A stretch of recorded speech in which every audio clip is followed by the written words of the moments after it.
Just అట్లా చూస్తూ ఉండమని చెప్పి. అంటే బ్యాక్గ్రౌండ్ స్కోర్లు వేసుకోవడానికి వాటికి ఉండాలి కదా, అయ్యా అయ్యా అని ఒకటి ఓడ్రా ఇది కనిపెట్టింది, అరే రండిరా వీడిని తీసుకురండి రా. మాకు కూడా చాలా ఆశ్చర్యం కలిగింది. నేను ముఖ్యమంత్రిని మరి ఎవరు అంటే జగన్మోహన్ రెడ్డి అనే పేరు ఉందా అని ఆయన అడుగుతూ ఉన్నాడని అంటే, మరి ఆ రోజు ముఖ్యమంత్రి ఎవరో ఉన్నారు అంటే జగన్మోహన్ రెడ్డి నేను కాదు అని అంటే, మరి భారతిరెడ్డి గారు ముఖ్యమంత్రిగా ఉన్నారా, లేకపోతే సజ్జల రామకృష్ణారెడ్డి గారు ముఖ్యమంత్రిగా ఉన్నారా, లేకపోతే పెద్దిరెడ్డి రామచంద్రారెడ్డి గారు ముఖ్యమంత్రిగా ఉన్నారా? నేను కాదు అని అంటే ఎవరున్నారు మరి ముఖ్యమంత్రిగా? అంతేకాకుండా ఆ ఒప్పందం సెకీకి స్టేట్ గవర్నమెంట్కి జరిగిందని అంటున్నాడు. మీరు ఏదైతే అదానీ సంస్థతో అగ్రిమెంట్ జరిగింది కాబట్టి అది సెకీతో ఒప్పందం జరిగినటువంటి పరిస్థితి అనేటువంటి విషయం కూడా ఈవేళ సామాన్య ప్రజానికి కూడా తెలుసున్నటువంటి పరిస్థితి ఈవేళ. అంటే ఈ రకంగా ఇంకా చాలా క్లియర్గా చెప్పాలని అంటే ఎంత లాలూచి వీళ్ళిద్దరికీ ఉంది అని అంటే, యాక్చువల్గా ఒప్పందాలు చూస్తే 2024 నుంచి ఏదైతే ఆ 7,000 మెగావాట్ల విద్యుత్ ఏదైతే ఉందో దశల వారీగా ఆంధ్రప్రదేశ్ రాష్ట్రానికి రావాలి.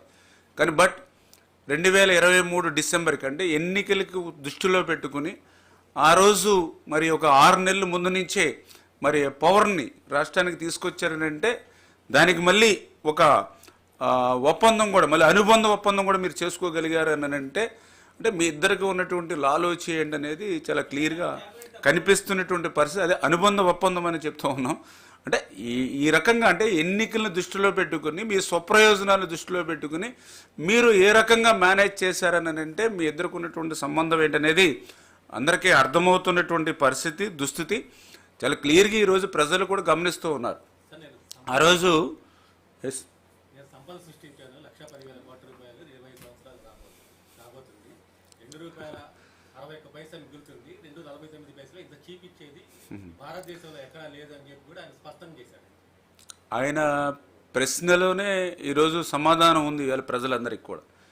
నిజంగా ఆయన 1924లో సంపద సృష్టించి ఉంటే ఎందుకు 2019-24లో 9 సార్లు కరెంటు ఛార్జీలు పెంచవలసినటువంటి పరిస్థితి వచ్చింది?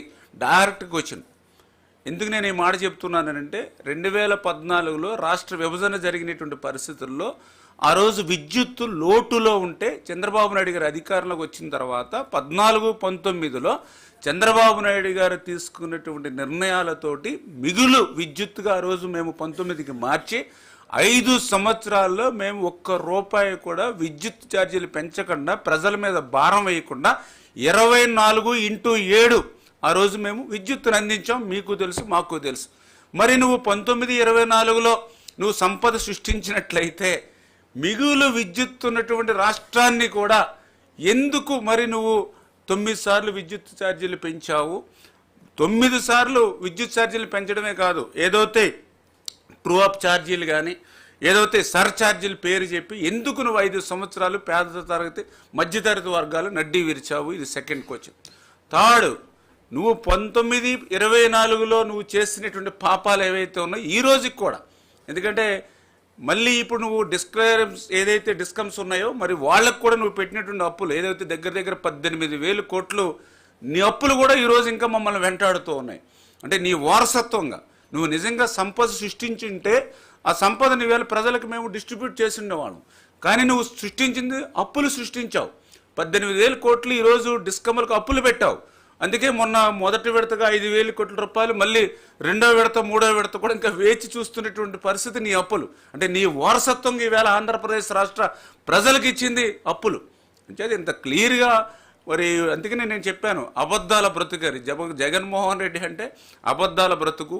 ఇటువంటి అబద్ధాలకి అసత్యాలకి ఎక్కడైనా ప్రపంచంలో పేటెంట్ హక్కు కేర్ ఆఫ్ ఏదైనా ఉందంటే అది జగన్మోహన్ రెడ్డి. అబద్ధాలను అసత్యాలను కూడా అలవోకగా మాట్లాడేటువంటి శక్తి ఆయనకి మాత్రం ఉంది, ఈ ప్రపంచంలో ఇంకెవరికి లేదు. అదే నేను చెప్తూ ఉన్నా, మరి నీ పేరు లేదంటున్నావు, నాకు సంబంధం లేదని అంటున్నావు. మరి ఆ ఒప్పందం చేసుకున్నప్పుడు నువ్వు ముఖ్యమంత్రిగా లేవా? మరి నువ్వు ముఖ్యమంత్రిగా లేకపోతే ఎవరు ముఖ్యమంత్రిగా ఉన్నారు ఆ రోజు? భారతిరెడ్డి గారా, సజ్జల రామకృష్ణారెడ్డి గారా, పెద్దిరెడ్డి గారా? పోనీ అదేనా చెప్పండి. ఓకే, విజయవాడ